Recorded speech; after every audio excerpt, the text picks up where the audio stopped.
오늘은 하나님의 영원하신 세 가지 성품, 하나님의 영원하신 세 가지 성품이란 제목으로 말씀을 상고합니다. 오늘 본문은 이제 구원받은 자들이 함께 모여서 말하자면 함께 교회에 나와서 이제 하나님을 찬양하는데, 왜 하나님을 찬양하느냐 하면 하나님은 영원하셔서 우리에게 영원한 세 가지 혜택을 주신다는 거예요. 그것은 바로 하나님의 영원한 성품 때문이다 하는 겁니다. 그 세 가지 성품이 뭐냐? 이것이 이제 여기서부터 시작해서 영원의 세계까지 계속될 하나님 성품이에요. 그러면 그 성품을 우리가 예수 믿는 교회 공동체 안에서부터 이제 닮아가기 시작하는 겁니다. 점점 성숙해졌다가 이제 하나님의 나라에 들어가면 하나님의 성품과 우리 성도들이 똑같은 성품을 가지고 영원히 함께 사는 거예요. 그것이 영생이고 영원한 영광인 줄 믿습니다. 바로 이 성품은 이제 우리가 여기서부터 출발시켜서 점점 성품이 익어가야 된다, 그 말이에요. 세 가지가 있어요. 첫째는 1절부터 3절에 보면 의로우심, 하나님은 의로우시다 하는 거예요. 그래서 여기 1절에 보니까 할렐루야, 내가 정직한 자들의 모임과 회중 가운데에서 전심으로 여호와께 감사하리로다 그랬어요. 우리 믿고 구원받은 공동체를 뭐라고 그랬냐면 정직한 자들의 모임과 회중이다 그랬어요. 근데 조금 부끄러운 생각이 들어요. 정직하긴 뭘 정직해. 아직도 우리의 마음이 얼마나 악이 많고 또 불법이 많고 더러움이 많은지 몰라요. 그럼 어떻게 우리를 정직한 자의 모임과 회중이라고 말하며 하나님 감사합니다 이럴 수가 있느냐. 그 뒤에 이제 3절에 보니까 그의 행하시는 일이 존귀하고 엄유하며 그의 의가 영원히 서 있기 때문이다. 그래서 하나님의 의가 우리에게 행하신 그 존귀하고 엄유하신 그 의 때문에 우리가 변화를 받은 거예요. 하나님께 너는 의로운 백성이다라고 인정받았다 그 말이에요. 이걸 보고 칭의라고 그래요. 로마서에서 바로 이 원리를 잘 설명했잖아요. 의로운 사람을 찾아보니까 한 사람도 없다는 거예요. 그런데 어떻게 우리를 의롭다고 하시느냐? 바로 하나님이 우리의 죄를 인정하고 회개했더니 그래, 내가 다 용서해주고 나의 의의를 너희에게 주겠다. 그래서 우리는 의로운 자라고 인정을 받았기 때문에 의롭다라는 말은 이제 바르게 살아간다는 말이거든요. 그래서 정직이라는 말을 쓰는 우리를 하여금 정직한 자들의 모임과 회중에 있는 우리가 하나님께 감사를 드리는 거예요. 저나 여러분이나 여전히 아직 불의하잖아요. 악하잖아요. 더럽잖아요. 근데 어떻게 우리를 정직한 회중이라고 우리가 고백할 수 있냐면 하나님의 칭의 때문이에요. 그런데 어떻게 감사가 안 나올 수가 있냐고요.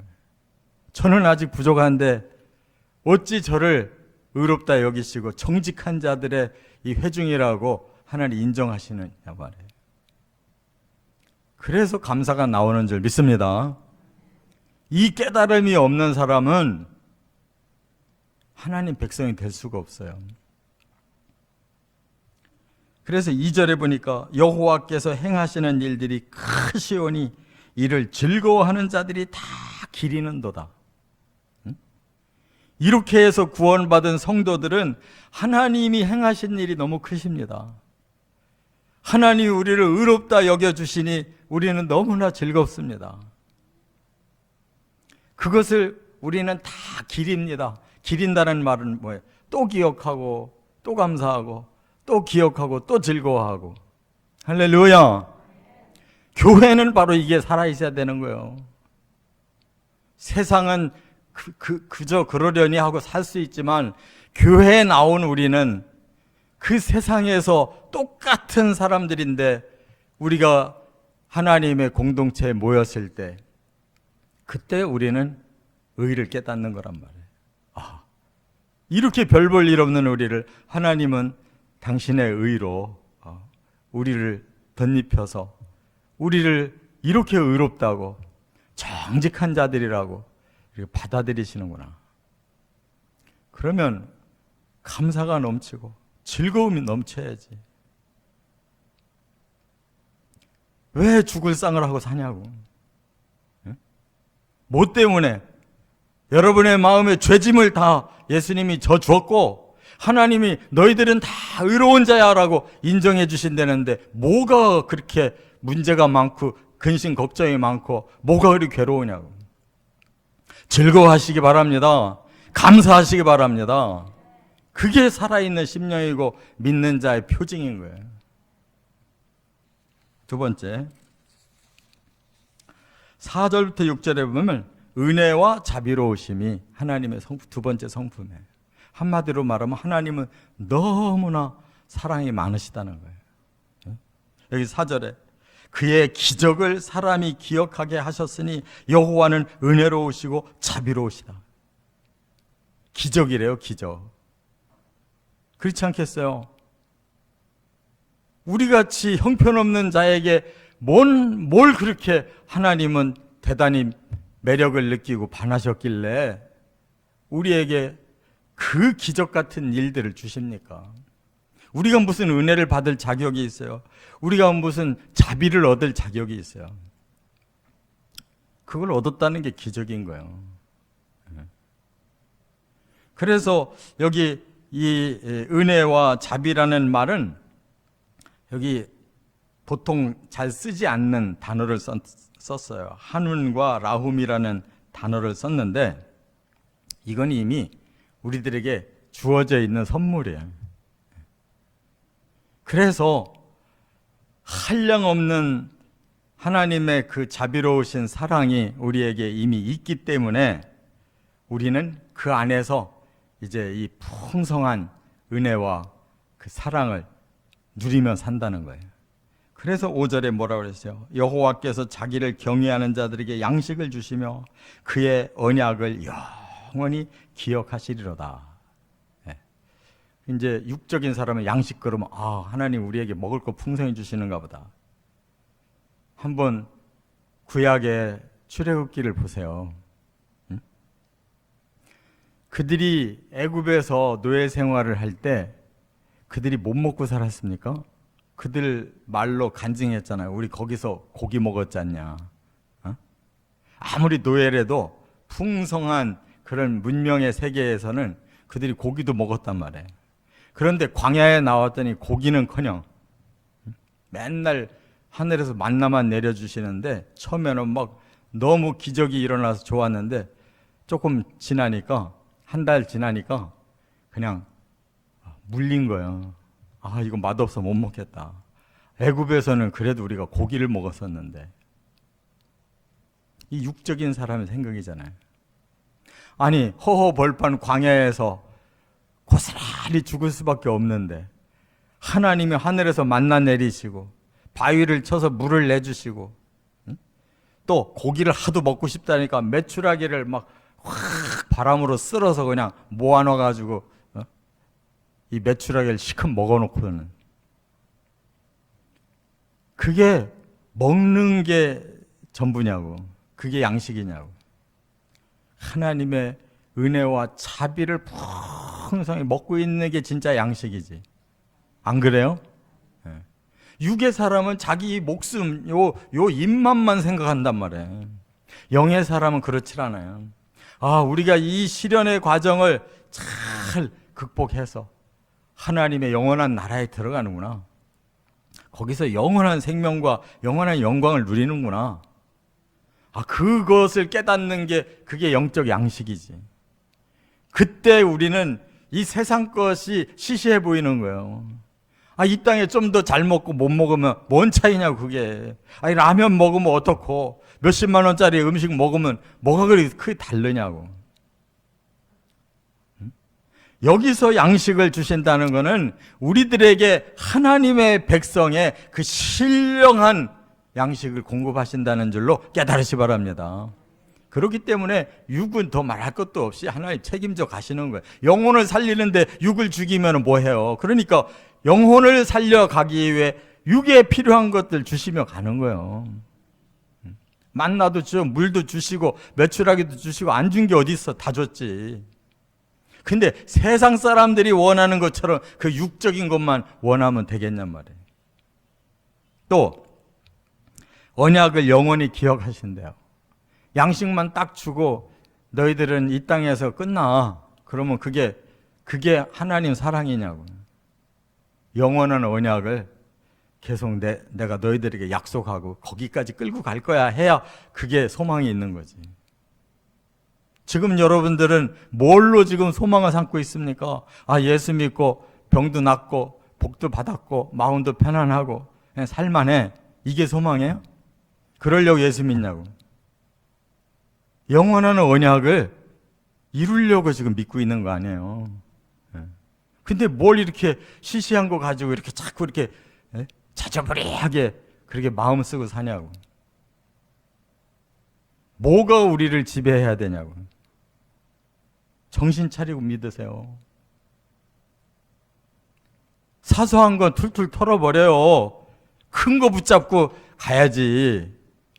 왜 예수 믿는 사람들이 예수 믿는 시간이 길어질수록 왜 점점 시시해지냐고. 나이 들수록 왜 먹는 것만 집착하냐고. 먹으나 안 먹으나 똑같이 늙고 똑같이 아프고 시간 딱 되면 그 나이만큼 아프다가 가야 되는 거예요. 뭐에 소망이 있어요? 영원한 생명을 얻는데 닷을 걸어야 될 거 아니에요. 그게 하나님의 사랑이고 그게 은혜지. 이 땅에서 처먹는 게 뭐가 은혜냐고. 나사로가 이 땅에서는 먹을 것이 없고 헌데만 앓고 개에게조차도 수치를 당하는 자였지만 아브라함의 품에 안기니까 그 사람은 성공한 사람이잖아요. 그가 얹혀 살던 부잣집, 그 사람은 죽고 나니까 지옥불에 떨어져서 오히려 나사로에게 손가락에 물 한 방울 찍어서라도 자기 회에 대줬으면 좋겠다는 그게 소원이었잖아요. 몇십 년 만에 인생이 완전히 뒤바뀌어 버렸잖아요. 근데 그 겨우 몇십 년만 쳐다보고 사는 사람들이 그리스도인이라면 얼마나 엉터리냐고. 죽을 때 영혼이 더 또렷해가지고 죽어야지. 왜 평생 잘 먹고 잘 살았는데 죽을 때가 되면 희미해지냐고, 신앙이. 하나님의 사랑을 깨달으시고 그 영원한 언약을 기억하시는 하나님을 똑바로 쳐다보시길 바랍니다. 세 번째. 그리고 6절에 보면 그가 그들에게 문나라의 기업을 주사 그가 행하시는 일에 능력을 그들에게 알리셨도다. 하나님은요, 모든 것을 다 가지신 하나님이셔요. 하나님은 가나안 땅만 주실 수 있는 능력이 아니고 문나라의 기업을 다 쓸어다가 주실 수 있는 하나님이에요. 그런데 진짜 하나님의 기업은 하늘에 있는 천국이 기업이에요. 깨달으시 바랍니다. 하나님의 영원한 그 언약은 천국을 주겠다는 거예요. 이 땅에 뭐 다른 나라 땅 뺏는 게 문제가 아니고. 세 번째, 7절부터 10절, 거룩하심에. 거룩하심. 자, 여기 9절에 먼저 이 말씀을 우리가 깨달아야 풀어지는데 9절에 보니까 여호와께서 그의 백성을 속량하시며 그의 언약을 영원히 세우셨으니 그의 이름이 거룩하고 지존하시도다. 하나님이 이제 진짜 본 마음이 딱 드러났어요. 뭐가 드러났느냐? 하나님은 거룩하신데 우리는 더러워요. 너희들은 더러운 그대로는 나에게 올 수가 없다. 그래서 속량을 시키셨대요. 속량이라는 게 뭐예요? 값을 지불하고 노예를 빼내서 자유인을 만들어주는 게 속량이에요. 그래서 대신 하나님이 그 정의를 이루어 놓으셨단 말이에요. 그렇게 하기 위해 하나님 자신이 죄인이 되고 하나님 자신이 벌을 받고, 그리고 우리를 죄의 값을 다 씻어서 이제 하나님처럼 거룩한 자로 만들어 놓으셨단 말이에요. 그래서 영원히 그 언약을 세워놨기 때문에 우리는 그 거룩함을 위해서 구원받고 천국 가려고 하는 거예요. 거룩한 나라로 영원히 하나님과 함께 그 깨끗하고 클린한 삶을 살고 싶어서. 할렐루야. 왜 구원받아야 되는지도 목적도 모르는 사람들이 너무 많아요. 이 땅에 적당히 죄 짓는 게 재미있는데 천국 가면 너무 깨끗해서 재미없을 것 같은데 그럼 뭔 맛으로 천국 가서 살아. 그런 사람들이 아직 많아요. 그러니까 천국이 전혀 사모하는 마음이 없어요. 이 땅이 오히려 더 좋은 거예요. 내가 원하는 대로 막 벌기도 하고 쓰기도 하고 막 적당히 죄도 짓고. 그렇게 세속적인 생각을 가진 사람은 구원받을 자격이 없는 거예요. 그냥 그만둬야 돼. 이 땅에서 잘 살다가 그냥 지옥으로 떨어져야 되는 거예요. 왜 구원받는지도 몰라요. 하나님의 거룩하심을 우리가 함께 얻기 위해 구원받는 거예요. 그래서 하나님이 희생까지 하셔서 우리를 공의를 집행해서 우리를 구원해 놓으신 거예요. 그리고 우리를 계속 거룩한 존재로 만들어 가시는 게 하나님의 목표란 말이에요. 할렐루야. 근데 우리가 거룩해져 가고 있냐고. 응? 그게 중요한 거 아니에요. 천국은 거룩한데 여기서는 개차번처럼 살다가 하루아침에 점프해가 천국 들어가냐고. 응? 그게 기독교의 교리냐고. 근데 왜 그 중간 과정에 싹 빠져버렸냐 말이에요. 왜 신자들이 중간 과정을 이렇게 가볍게 생각하냐고. 그러니까 예수님 오신다 하면은 마음이 불안한 거예요. 아직 저 준비 안 됐는데요. 그러니까 천국 갈 자세가 없는 거예요, 현재. 이 땅에서 어떻게 내가 원하는 대로 살고 그냥 죽고 나서 천국 있으면 그때 이제 가야지. 그런 생각을 가진 사람에게 어떻게 천국이 열려지겠냐고. 하나님은 그 거룩하심을 우리에게 주고 싶어서 하나님이 친히 공의를 집행하는 자신이 희생양으로 드려졌는데, 우리 죄값을 대신 치러줬는데, 그래서 여기 7절 8절 얘기가 그거예요. 그의 손이 하는 일은 진실과 정의이며 그의 법도를 다 확실하니 영원 무궁토록 정하신 바요 진실과 정의로 행하신 바로다. 왜 예수님의 십자가가 왜 필요했냐는 말이에요. 오늘도 왜 예수님이 너희도 너희 십자가 짊어지고 나를 따르라고 왜 그러냔 말이에요. 에? 왜 진실과 정의가 우리에게 필요하냐면 거룩해지기 위해서 그러는 거예요. 우선 죄를 씻어야 될 거 아니에요. 그리고 하나님을 닮아가야 될 거 아니에요. 그래야 천국에 거룩하신 하나님 앞에 들어가는 거예요. 그게 영원한 언약이라고 그랬잖아요, 지금. 오늘 본문에 10절밖에 없는데 영원이라는 말을 5차례나 쓰고 있어요. 왜? 여기가 아니고 저 나라기 때문에. 그 언약은 이 땅의 언약이 아니다, 저 나라의 언약이다. 그래서 내가 너희를 칭의를 주고, 그래서 자비를 베풀고, 그래서 나의 나라, 거룩한 나라로 불러들이려고 하는 것이다. 그 얘기하고 계시잖아요. 그래서 결론은 10절에 여호와를 경외함이 지혜의 근본이라. 이거 못 깨달으면 근본이 아직 모르는 거다, 근본을. 응? 이 지혜가 있어야 근본이 세워진 사람이다. 그의 계명을 지키는 자, 바로 하나님이 요구하시는 이 복음을 믿고 하나님의 나라를 향해서 우리가 가야 되는 이 계명을 지키는 자는 훌륭한 지각을 가진 자다. 저와 여러분이 예수의 제자가 돼야 이 훌륭한 지각이 생기는 줄 믿습니다. 여호와를 찬양함이 영원히 계속 될 것이다. 이 한 절 한 절이 너무 정확하잖아요. 소름 끼치게 정확하잖아요. 그러니까 우리가 힘써야 될 게 뭐야? 더 의롭다움을 받아야 되겠고, 하나님의 그 자비로우신 은혜를 더 많이 받고 감사하며 살고, 그리고 점점 더 거룩해지는 삶에 초점을 맞춰서 천국에 골인해야 되겠다. 그거 외에 뭐 다른 희망이 있냐고. 천국에 닷을 거시기 바랍니다. 확실하게 걸어야지. 땅에다가 닷을 걸으면 여기서 영원히 망하는 거예요. 이것이 찬양이고 이게 감사하고 이것이 신앙생활이라고. 저는 분명하게 말씀을 풀어서 전해드렸습니다. 나중에 원망하지 마시고 똑바로 믿으세요. 주의 이름으로 축원합니다.